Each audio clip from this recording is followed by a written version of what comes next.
উনি সারাটা জীবন কষ্ট করছে কারাগারের মধ্যে, পৃথিবীর আলো পেয়ে বাইরে একটু ঘুরতে আইছে, সেখানেও শান্তি নেই। আসসালামু আলাইকুম আল্লাহর বান্দারা, আপনারা সবাই কেমন আছেন? আপনারা ইতিমধ্যে সোশ্যাল মিডিয়ার মাধ্যমে জেনে গিয়েছেন জল্লাদ শাহজাহান ভূঁইয়া উনি এই পৃথিবীতে নেই, পৃথিবীর মায়া ছেড়ে চলে গিয়েছেন আল্লাহ তাআলার ডাকে সাড়া দিয়ে। এখন আমার কথা হলো গিয়ে, আমাদের অনেক আল্লাহর বান্দারা তার অতীত অনেকে জানেন, অনেকে জানেন না। একটিবার ঠান্ডা মস্তিষ্কে চিন্তা করুন, আমরা এই পৃথিবীর জমিনে কিন্তু সকলে কিছুদিনের মেহমান।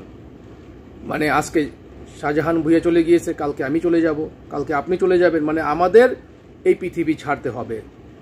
কিন্তু আজকে আমি শাহজাহান ভূঁইয়ার কিছু তথ্য আপনাদের সাথে শেয়ার করব। আপনারা জানেন ওনার যাবজ্জীবন কিন্তু সাজা ছিল। তো উনি এই বাংলাদেশের মধ্যে সর্বপ্রথম একজন রেকর্ড করা লোক ছিল জল্লাদ শাহজাহান। উনি বাংলাদেশের বড় বড় আসামিদেরকে উনি ফাঁসি দিয়েছেন, সবাই জানেন। কিন্তু আমার কথা হইল গিয়া, এই পৃথিবীর জমিনে যার যার কর্মের ফল তাকে অবশ্যই ভোগ করতে হবে। যারা মানবেন আপনাদের জন্য ভালো, আর যারা মানবেন না যার যার ব্যক্তিগত ব্যাপার। আমি সবসময় চেষ্টা করি প্রত্যেকটা রসুলের উম্মত রসুলের তরিকায় চলার চেষ্টা করুক, আল্লাহর আদেশ সবসময় ফলো করার চেষ্টা করুক। কারণ এই পৃথিবী আমার জন্য নয়, আমাকে কিছুদিনের জন্য পাঠানো হয়েছে। আমি এখানে আমার কর্মের ক্ষেত্রে যেই ফলগুলো সংগ্রহ হবে সেটা আমাকে এক সময় আমাকে ভোগ করতে হবে। যেটা কি জল্লাদ শাহজাহান, আল্লাহ ওনাকে জান্নাত নসিব করুক, যখন 32 বছর সাজা কাটে তখন তার উপর একটু দয়া হয়েছে আমাদের বাংলাদেশ সরকারের। তাকে অতিথি পাখির মতন ছেড়ে দিয়েছে, যাও তুমি এখানে মুক্ত বাতাসে এই পৃথিবীর মধ্যে চলাফেরা করো। কিন্তু দেখুন, যার যার কর্মের ফল তাকে অবশ্যই ভোগ করতে হবে। এই পৃথিবীর জমিনে যেই ব্যক্তি শান্তিতে আছে, রিল্যাক্সে আছে, সুস্থভাবে আছে, সেই হলো প্রকৃতি মানুষ। কিন্তু এই জল্লাদ শাহজাহান প্রায় 32 বছর নাকি সাজা কাটছে একটি বাউন্ডারির ভিতরে। এখন আমার কথা হলো কি, আমার কলিজার ভাইয়েরা, যার যার কর্ম তাকে অবশ্যই ভোগ করতে হবে। এই পৃথিবীর জমিনে অবশ্যই ভোগ করতে হবে। কিন্তু এই জল্লাদ শাহজাহান কারাগার থেকে বের হয়েছে, এখনো কিন্তু 1 বছর হয়নি। এই 1 বছরের মধ্যে কত কিছু ঘটে গেল দেখুন। এই মানুষটা কিন্তু আর পৃথিবীতে নেই, তার নামে কিন্তু একটা মামলাও কিন্তু এখনো চলতেছে। এখন এই মামলা কে লড়বে, কে দেখাবে, কে মামলার জন্য খাড়াবে? আর কেউ খাড়াবে না, কারণ সেই তো আর পৃথিবীতে নেই।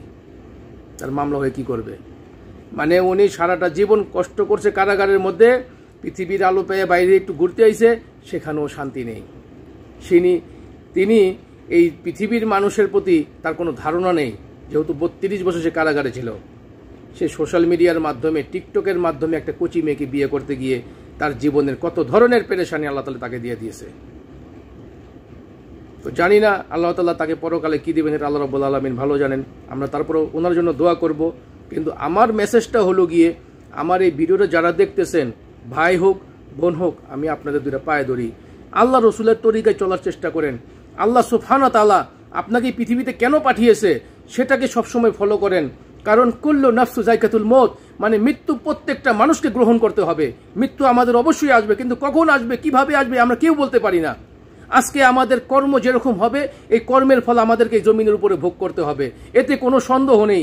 আপনি ভালোভাবে চলেন, আল্লাহ রসুলের তরিকা, আল্লাহর আদেশ মেনে চলেন, দেখেন হয়তো বা একটু বাধা সৃষ্টি হবে, কিন্তু আল্লাহর খাস রহমত থাকবে আপনার উপরে ইনশাআল্লাহ। কারণ আপনারা জানেন এই বাংলাদেশের মধ্যে কত মানুষ কত ধরনের দুর্নীতি করতেছে। সবাই কি শান্তিতে আছে?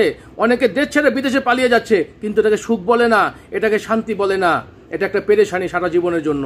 তাই আমি প্রত্যেকটা রসুলের উম্মতকে বলবো, আল্লাহর আদেশকে ফলো করেন, রসুলের তরিকায় চলার চেষ্টা করেন, হালাল উপার্জন করেন, হালাল খাবার খাওয়ার চেষ্টা করেন।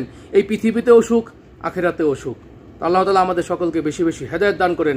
আমার কথা যদি কোনো ভুল ত্রুটি হয়ে থাকে, আল্লাহ সবাই আমাকে ক্ষমা দৃষ্টিতে দেখবেন।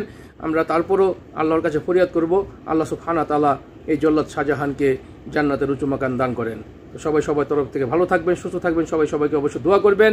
আল্লাহ হাফেজ। আসসালামু আলাইকুম ওয়া রাহমাতুল্লাহি ওয়া বারাকাতুহু।